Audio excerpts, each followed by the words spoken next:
നമസ്കാരം. മലയാളി വാർത്തയിലേക്ക് സ്വാഗതം. തരൂർ തന്റെ നിലപാട് ശക്തമായി ഉന്നയിച്ചിരിക്കുകയാണ്.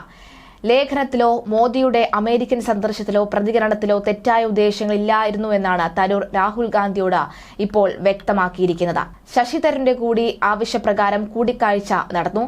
രാഹുൽ ഗാന്ധിയെ കണ്ട ശേഷം പത് ജൻപത്തിലെ വസതിയിൽ വെച്ച് കോൺഗ്രസ് ദേശീയ അധ്യക്ഷൻ മല്ലികാർജ്ജുന ഖാർഗെയുമായും കൂടിക്കാഴ്ച നടത്തി. പ്രശ്നങ്ങൾ സങ്കീർണമാകാതെയുള്ള അനുനയ ചർച്ചയാണ് നടന്നത് എന്നാണ് വിവരം ലഭിക്കുന്നത്.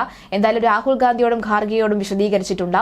കൂടിക്കാഴ്ചയ്ക്ക് ശേഷം പത് ജൻപത്തിൽ പിൻവശത്തെ ഗേറ്റ് വഴിയാണ് ശശി തരൂർ മടങ്ങിയത്. മാധ്യമങ്ങളോട് പ്രതികരിക്കാതിരിക്കുന്നതായിരുന്നു. എല്ലാം കൂളാണെന്നും പ്രശ്നങ്ങളൊന്നുമില്ല എന്നായിരുന്നു KC വേണുഗോപാലിന്റെ പ്രതികരണം. ചർച്ചയുടെ വിശദാംശങ്ങൾ തനിക്കറിയില്ല. രാഹുൽ ഗാന്ധി നേരിട്ട് വിളിച്ചാണ് ശശി തരൂർ വന്നത്. കോൺഗ്രസ് പാർട്ടിയുടെ നിലപാടിനൊപ്പമാണ് ശശി തരൂർ ഉള്ളതെന്നും KC വേണുഗോപാൽ പ്രതികരിച്ചു. അതേസമയം വിവാദങ്ങൾക്ക് വിരാമമിടാൻ രാഹുൽ ഗാന്ധി കൂടിക്കാഴ്ച നടത്തിയെങ്കിലും ശശി തരൂർ തൃപ്തനല്ല എന്ന വിവരമാണ് വരുന്നത്.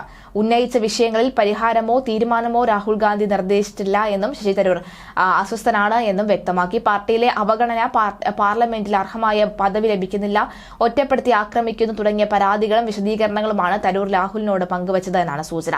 മാധ്യമങ്ങൾക്ക് മുന്നിൽ നേരിട്ടെത്തി ചർച്ചയുടെ വിശദാംശങ്ങൾ പങ്കുവയ്ക്കാൻ തയ്യാറാകാതിരുന്ന തരൂരിനെ തുടർനീക്കം പ്രധാനമാണ്. കോൺഗ്രസ് ദേശീയ നേതൃത്വം തരൂരിന്റെ നീക്കങ്ങൾ സൂക്ഷ്മമായി തന്നെ നിരീക്ഷിച്ചു വരികയാണ്.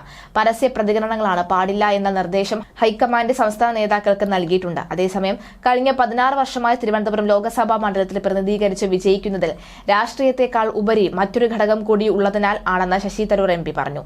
വിഴിഞ്ഞം കോൺക്ലേവ് 2025 വേദിയിൽ സംസാരിക്കവെയാണ് രസകരമായ കാര്യം തരൂർ പറഞ്ഞത്. VCL MD ദിവ്യ S അയ്യരുടെ ചോദ്യത്തിനുള്ള മറുപടിയാണ് അദ്ദേഹം തന്റെ തുടർച്ചയായ വിജയത്തെക്കുറിച്ച് വാചാലനായത്.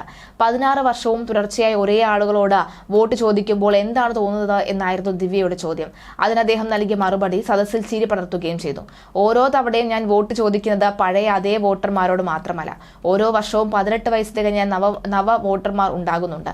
അവരോടുകൂടിയാണ് എന്റെ ആ വോട്ട് അഭ്യർത്ഥന. കഴിഞ്ഞ 4 തവണത്തെ തെരഞ്ഞെടുപ്പുകളിലും ധാരാളം പുതിയ വോട്ടർമാർ ഉണ്ടായിരുന്നു. പലരും എന്നെ കാണുമ്പോൾ പറഞ്ഞത് ഞങ്ങൾ 8ാം ക്ലാസ്സിൽ പഠിക്കുമ്പോഴാണ് സാറിനെ കുറിച്ച് ആദ്യമായി കേൾക്കുന്നത് എന്നായിരുന്നു. അവരാണ് എന്റെ ഇപ്പോഴത്തെ വോട്ടർമാർ.